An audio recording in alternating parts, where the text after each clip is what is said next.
कार्यमित्येव यत्कर्म नियतं क्रियतेऽर्जुन संगं त्यक्त्वा फलं चैव सत्यागः सात्विको मतः।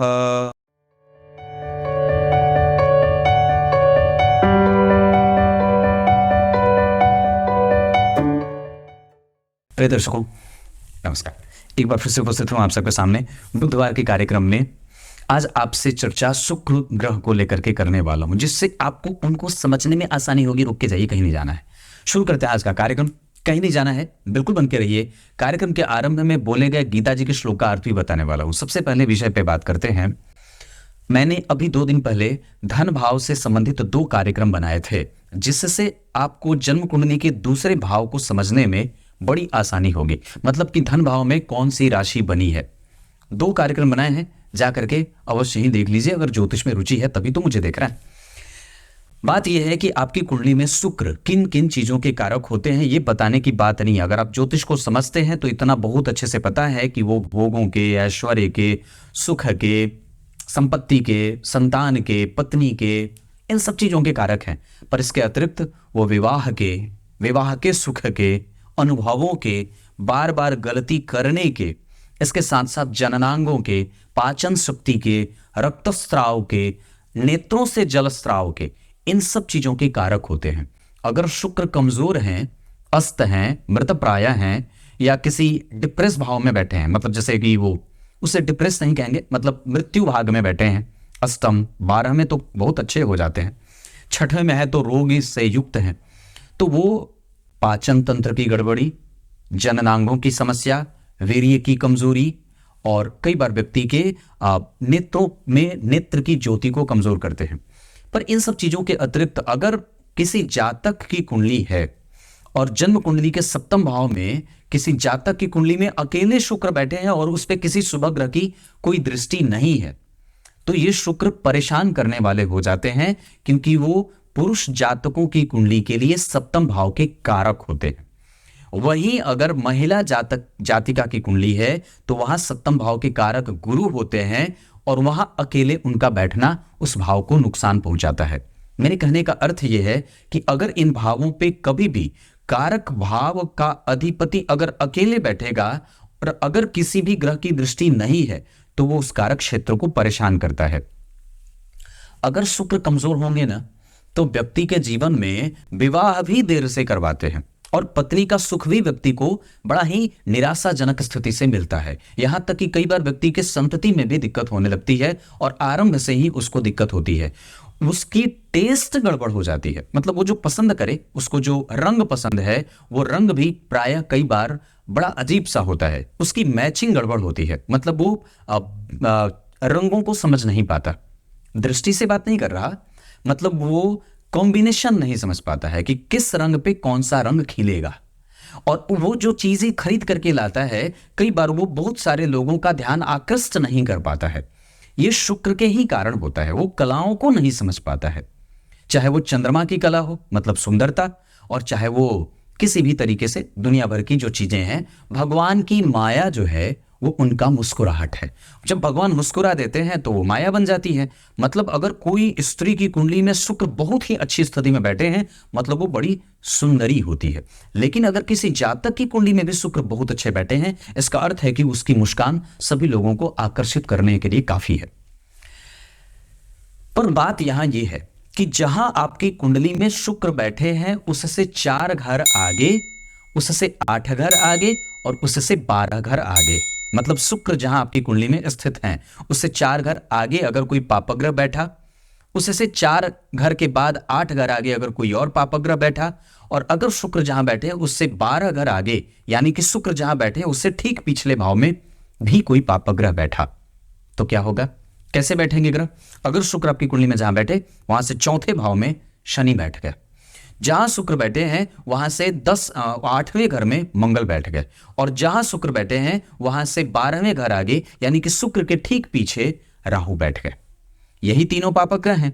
मतलब शनि, मंगल, राहु, केतु का प्रभाव अगर शुक्र से 4, 8 और 12वें में है तो व्यक्ति को बार बार एक ही गलती करने की आदत होती है, उसका इम्यून कमजोर होता है, उसके शरीर की जो उच्च शक्ति होती है जिसका वीर्य कहा जाता है वो कमजोर होता है, पुत्र उत्पादक क्षमता कमजोर होती है, कामोत्तेजक भावनाएं बिल्कुल ही नगण्य होती हैं और कई बार उसका टेस्ट गड़बड़ होता है। यही नहीं, उसके शरीर में जो अतड़ियों के अंदर का फंक्शन है वो भी गड़बड़ होता है।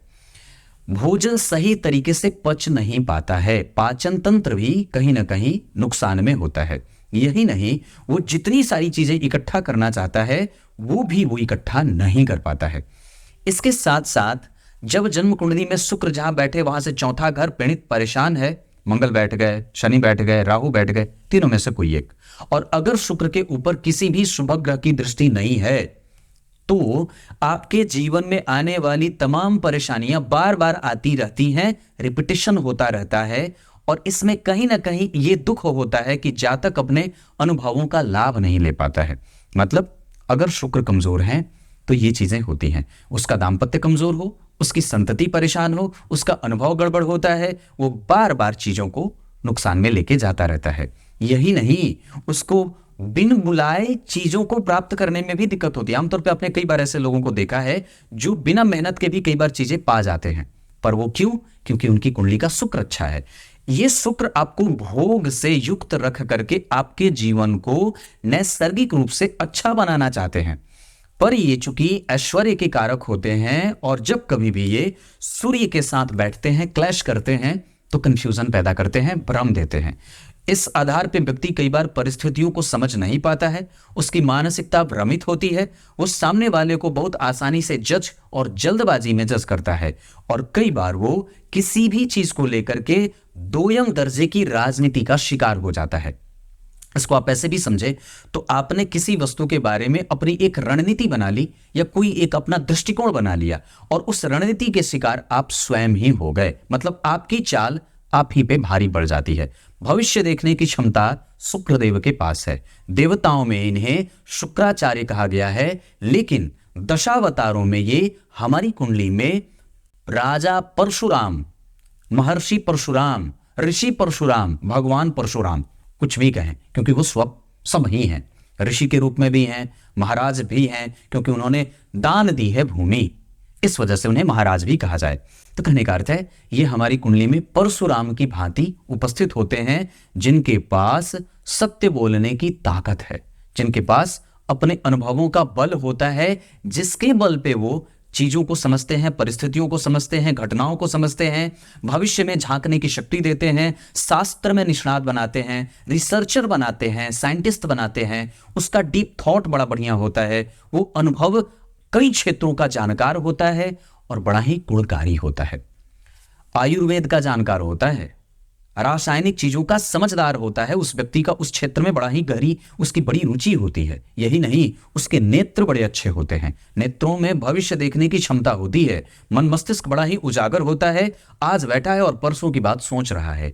ये जो प्लानिंग होती है उनकी बड़ी अच्छी होती है, जिनकी कुंडली में शुक्र अच्छे होते हैं। तो शुक्र अच्छे द्वितीय भाव में, शुक्र अच्छे पंचम भाव में राहु के संग, और शुक्र अच्छे सप्तम भाव में किसी शुभ ग्रह के संग या मित्र की राशि में या मित्र के संग, शुक्र जन्म कुंडली के अष्टम भाव में, शुक्र जन्म कुंडली के 12वें भाव में, शुक्र जन्म कुंडली के 11वें भाव में बड़े अच्छे होते हैं। 10वें भाव में अकेले शुक्र क्षेत्र से संबंधित समस्याएं पैदा करते हैं और कई बार वो जब जन्म कुंडली में शनि मंगल राहु केतु से पीड़ित होते हैं तो कई तरीके से व्यक्ति को भ्रमित करके उसके अपने ही ऊर्जा का क्षरण कर देते हैं। अगर शुक्र बहुत ही उच्चस्थ बैठे हैं, शनि से दृष्ट हैं, राहु से दृष्ट हैं, मंगल से दृष्ट हैं, तो व्यक्ति अपनी ऊर्जा शक्ति का नुकसान करता है और इसी के कारण उसको मैथुन की लत लग जाती है। कई बार वो अपने वीर्य का हंता हो जाता है। क्लियर है? टेस्ट अच्छा, अनुभव अच्छा, बुद्धि अच्छी, तार्किकता अच्छी, शास्त्र का ज्ञान अच्छा और दार्शनिकता अच्छी, अगर शुक्र अच्छे तो। और अगर चौथे, 8वें और 12वें पापग्रह बैठा और किसी शुभ ग्रह की दृष्टि नहीं पड़ी, मतलब ये चीजें कमजोर हैं। अब आइए गीता जी के श्लोक का अर्थ बता देता हूं। गीता जी के 18वें अध्याय के 9वें श्लोक में भगवान ने बात कही है, सात्विक कर्म और कर्तव्य वही है जिसमें मुझे काम करना है, मुझे जो कार्य भगवान के द्वारा सौंपा गया है वो मुझे करना है, उसमें सात्विकता बरतते हुए। मतलब सात्विकता बरतेंगे कैसे? मुझे इससे कुछ चाहिए नहीं, भगवान का दिया है, भगवान का कर रहा हूँ, भगवान को जाएगा। असफल हुआ तो, सफल हुआ तो, क्रेडिट गोज टू भगवान। तब तक के लिए बहुत बहुत नमस्कार।